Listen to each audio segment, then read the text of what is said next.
It's nice to have you back on the air. You returned from a little bit of a break. I know you don't really ever take a break. No, we worked through the break. So we were planning some ridiculous stories for later this year. Yes. Yeah. And I should, I think that no one works harder than you or your staff.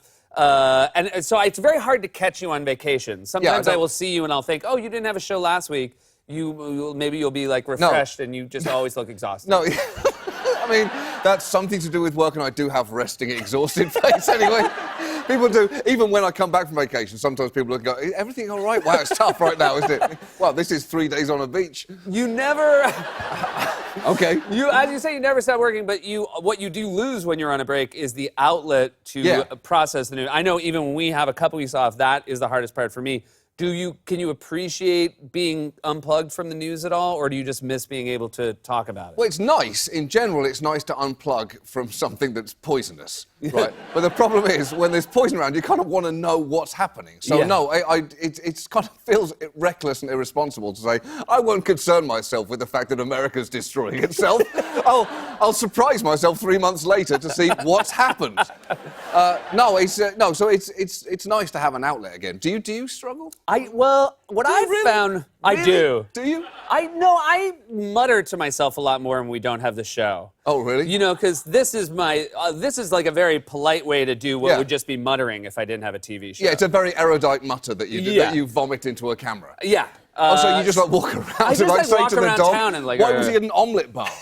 But here's the thing, and you guys obviously do stories that are sort of longer tail as opposed to just talking about what happened yesterday. What happened yesterday, if you have a week off, you don't have to pay that much attention because by the following Monday, nothing that happened matters anymore. That's it. That is the sense where time has kind of changed. Yeah. In that it used to be that you could assume that if something happened in the week that you're still in, it would have a place in people's memory. Now, 72 hours is a long time. Yeah. So often we find ourselves like saying, oh, and he did this at the start of this week, this human week, this actual week that we started on Monday. There's a lot. Generally, we don't talk about anything in the week that doesn't happen kind of Thursday night, Friday. There's no point. It's nice. You do provide a nice service in that. Obviously, things are crazy here right now. You do remind the world that other places are crazy. Yeah, but that's a tough sell, though. That's the problem. So it's difficult when you're doing international stories on the show. Like last year, we wanted to do a show about the Brazilian election, and it's a tough sell to say, I know things are rough in America right now, but we need to talk about Brazil.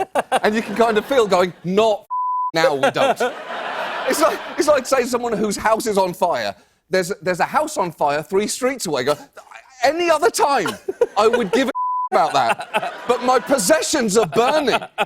So it's tough to kind of say we need to talk about Brazil and not have that sense of, do we?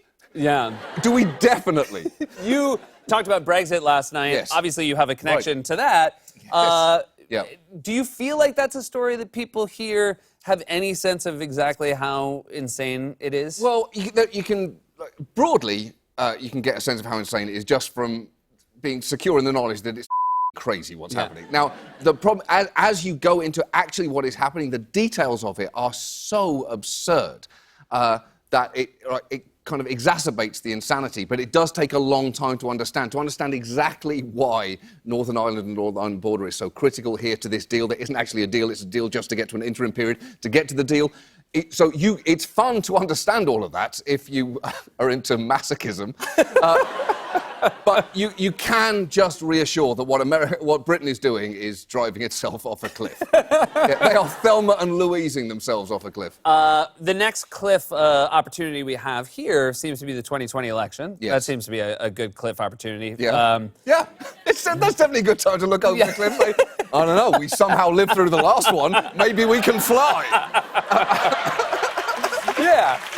No, we can't. We're going to live forever. Exactly. Obviously, one of the things happening now, a lot of people are announcing, and cable news certainly is doing a lot of coverage of 2020 already. How do you feel about that? A little early? It's a little early, right? Because the bar's pretty low now. Whenever anyone announces for president now, you just go, sure, fine. Add it to the list, you're fine. Kamala Harris, great. Bernie Sanders, great. A tortoise walking across an abandoned Wendy's parking lot. Has he got an exploratory committee? You would work as well. The bar is so low. So all they're going to do now is just announce they're running for president and then go raise money. So there's not much to see there. Yeah. So, yeah, it's dangerous, I think, giving it too much attention right now when there's plenty of other that we should be looking at. What about this idea of you want to, you can get caught up in the everyday of what's happening with this presidency. You don't want to get complacent. You don't want to get desensitized to the idea that madness is happening, but you also don't want to be screaming and yelling all the time. Like, how do you find a balance there? I mean, I don't know. That's a kind of existential question, isn't it? How do we all seek happiness right now that isn't, at its root, fraudulent? Oh, God, that was a truly depressing from the audience. Listen, we're just trying to have a night out in New York, dude. I didn't come here for nihilism. They were like, John Oliver's on, he's going to give us an update on Brazil. Now he's saying we're all dust in the wind of history. Yeah, it's difficult. It's difficult. I think that the problem is that at the moment, like, not only with Trump, who is president, so you have to pay attention to him like you would pay attention to a bull in a china shop. But also the new candidates, it kind of shows that we're concentrating too much on personalities right now, which is hard to criticize when those personalities are in the White House. But we do have systemic problems underneath them. So I can't really get excited about new candidates yet because it's 20 months away from the election. It's a long time away. It's a long time.